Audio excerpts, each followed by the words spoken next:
যারা উপস্থিত হয়েছেন, সাংবাদিক বন্ধুগণ, ছাত্র বন্ধুগণ, বিভিন্ন শ্রেণী পেশার মানুষজন যারা আসা যাওয়ার মাঝে আমাদের কথা শুনছেন, সবাইকে আজকের এই সমাবেশ স্থলের পক্ষ থেকে এবং বাংলাদেশ ছাত্র ইউনিয়নের পক্ষ থেকে শুভেচ্ছা অভিনন্দন জানাই।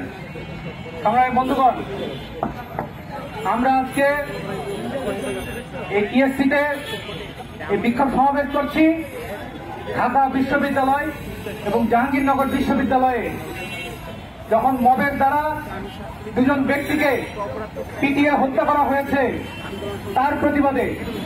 একই সাথে আমরা যখন কালকে এই কর্মসূচি ঘোষণা করেছি তার পরপরই আমরা জানতে পেরেছি যে ঢাকা বিশ্ববিদ্যালয়ের সিন্ডিকেট সভা থেকে ঢাকা বিশ্ববিদ্যালয়ে সকল ধরনের রাজনীতি নিষিদ্ধ করা হয়েছে।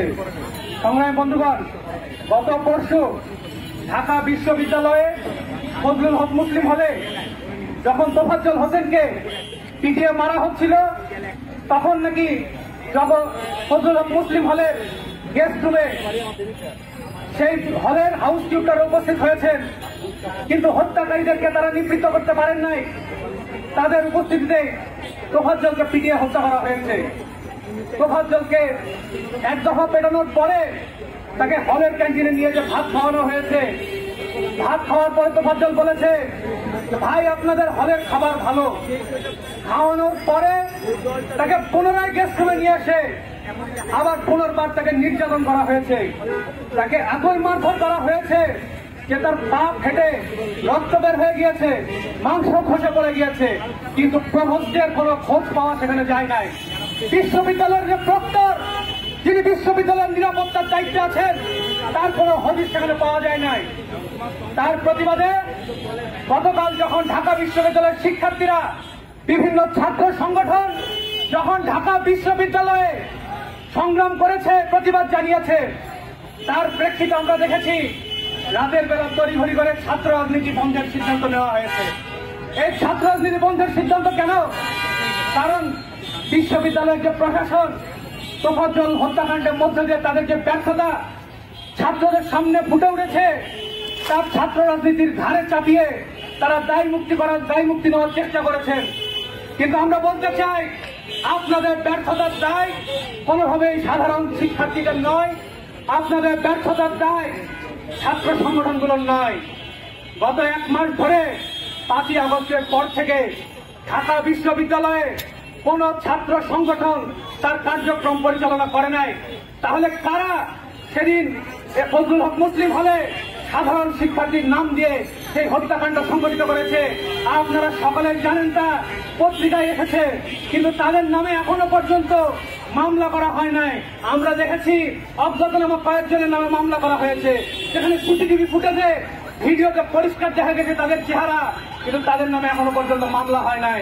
কিন্তু সেই হত্যাকাণ্ডকে কেন্দ্র করে, হত্যাকাণ্ডকে ইস্যু করে ঢাকা বিশ্ববিদ্যালয়ে মুক্ত বুদ্ধির যে চর্চা, সেই মুক্ত বুদ্ধির চর্চা তাকে নিষিদ্ধ করা হচ্ছে, ছাত্রদের গণতান্ত্রিক অধিকার হরণ করা হচ্ছে। সংগ্রামী বন্ধুগণ, 5ই আগস্টের পরের বাংলাদেশে আমরা ভেবেছিলাম যে বাংলাদেশ একটি গণতান্ত্রিক রূপান্তরের পথে এগোবে, কিন্তু আমরা দেখছি বাংলাদেশ গণতান্ত্রিক রূপান্তরের পথে এগোচ্ছে না। বাংলাদেশ এগোচ্ছে একটি মবক্রেসির দিকে, যেখানে গণতন্ত্রকে ভুলুণ্ঠিত করে কিছু কতিপয় ব্যক্তি মত তৈরি করে একটি ইনজাস্টিস তৈরি করছে। এবং আমাদের যে স্বরাষ্ট্র উপদেষ্টা রয়েছেন, তিনি বারংবার ব্যর্থ হয়েছেন। আমরা স্বরাষ্ট্র উপদেষ্টাকে বলতে চাই, আপনি যদি দায়িত্ব পালন করতে ব্যর্থ হন, তাহলে সসম্মানের সাথে দায়িত্ব ছেড়ে চলে যান। আপনার এই জায়গায় দায়িত্ব পালন করার কোনো দরকার নেই। আপনার যে যোগ্য কেউ আছে দায়িত্ব পালন করবে। আপনি যদি আইন শৃঙ্খলা পরিস্থিতি উন্নতি ঘটাতে না পারেন, তাহলে আপনি চলে যান। একই কথা আমরা বিশ্ববিদ্যালয়ের উপাচার্য, প্রক্টর সহ সকলকে বলতে চাই, আপনারা যদি বিশ্ববিদ্যালয় পরিচালনা করতে ব্যর্থ হন, বিশ্ববিদ্যালয়ের শিক্ষার্থীদের নিরাপত্তা দিতে ব্যর্থ হন, বিশ্ববিদ্যালয়ে আগত সকল মানুষের নিরাপত্তা দিতে ব্যর্থ হন, তাহলে আপনাদের আর দায়িত্ব থাকার কোনো নৈতিক অধিকার নেই।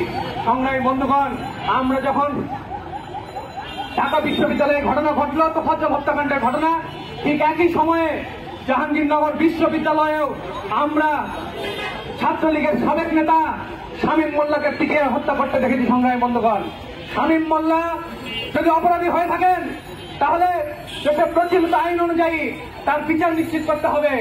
কিন্তু কেন আপনারা জাহাঙ্গীরনগর বিশ্ববিদ্যালয়ে তাকে পিটিয়ে হত্যা করলেন? তাকে যখন পেটানো হলো তখন নাকি সেখানে বিশ্ববিদ্যালয়ের নিরাপত্তার দায়িত্বে যারা ছিলেন তারা উপস্থিত ছিলেন।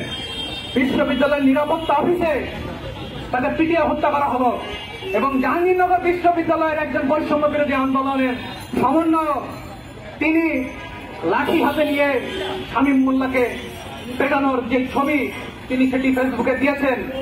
গতকাল আমরা দেখেছি জাহাঙ্গীরনগর বিশ্ববিদ্যালয় বৈষম্য বিরোধী ছাত্র আন্দোলন তাকে সাময়িকভাবে দায়িত্ব থেকে অব্যাহতি দিয়েছে। এই যেন ছাত্রলীগেরই সেই কালচার আবার ফেরত আসছে বৈষম্য বিরোধী ছাত্র আন্দোলনের নাম করে।